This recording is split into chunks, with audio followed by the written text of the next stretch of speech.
Right, well, AfroWorldview starts its new journey in the media landscape of South Africa, and the person spearheading the transformation, of course, is Afrotone Media Holdings chairman Mzwanele Manyi, who joins us in the studio. Mr. Manyi, of course, you know, there have been a lot of questions and I think a lot of excitement too about the new channel. And first of all, we appreciate the fact that you trust us to be your breakfast host. I think as a start, that's where we should be. But, you know, I think it's important, first of all, as a start, just to ask, you know, what brought about the decision to rebrand from ANN7 to AfroWorldview, and what is the change all about?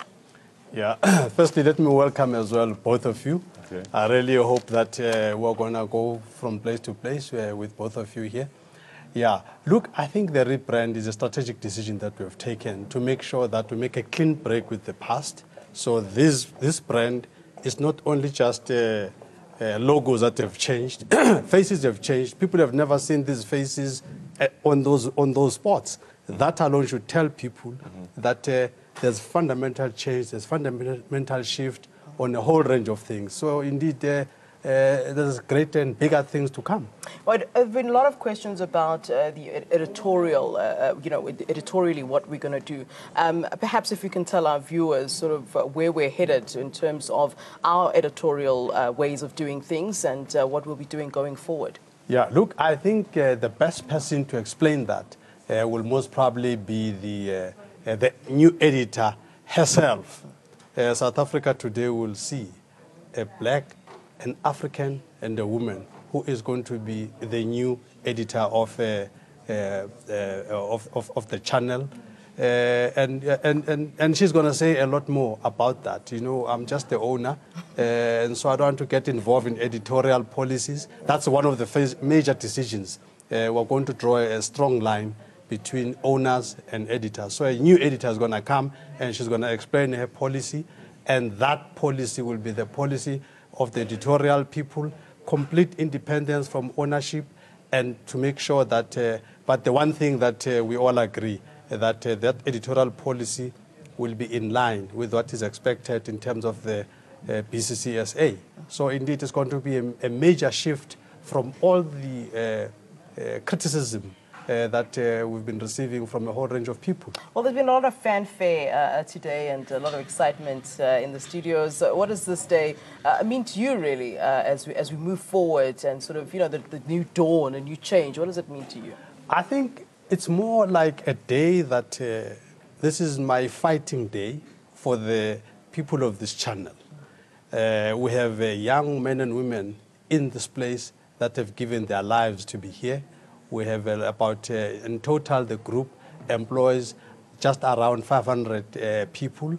And these are the people whose jobs are going to go if this channel shuts down. So all of this fanfare and everything is an effort to say to South Africa, this channel cannot shut down. We have done everything that needs to be done to make sure that this channel does not shut down. We've cut a clean break with the Guptas.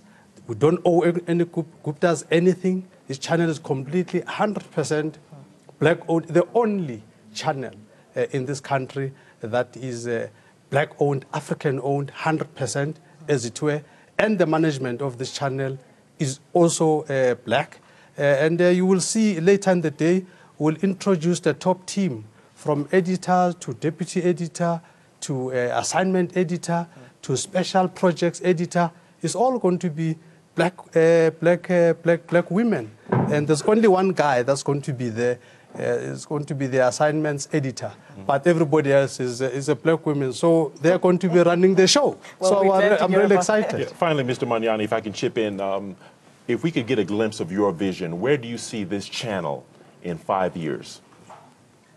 The reason you see Africa on that on the logo, this is going to be the powerhouse of the continent. Our vision is to make sure that we become the trusted voice of Africa. When you want to know what's happening in the continent, you must come to AfroWorldview. When you want to know Afrocentrism, you must come to AfroWorldview. When you want to know the African perspective of things, you must come to the AfroWorldview. For instance, one of the things that we will never hear again ever in this channel is when a person has passed on, you hear a person died. With us as Africans, a person does not die, a person passes on. So let it be clear to everyone, even if you say I'm interfering with editorial policy, but here, because we are Africans, we must never say a person died. Person passes on, an animal died, that kind of a thing. So those are some of the things that we hopefully are going to make sure that we reassert Africans, but we'll make sure that everything is objective, is honest, is positive, and there's great excitement coming up. All right, Chairman, Mr. Manyi, we appreciate you coming into the studio. And look, from us, myself and Richard, we'll guarantee But you we'll give you the best. Before I go, we also starting all right, on the newspaper side of things. There's a complete change. Yeah. New Age is gone, Afrovoice is in, and people must go in and check. I've got this is the only paper that carries a bit of exclusive in terms of one of the two things that we aim to be doing. So go get your AfroVoice. AfroVoice. I'm sure people will be going to go get it. Thank you so very much. All right, let's continue then with our top story.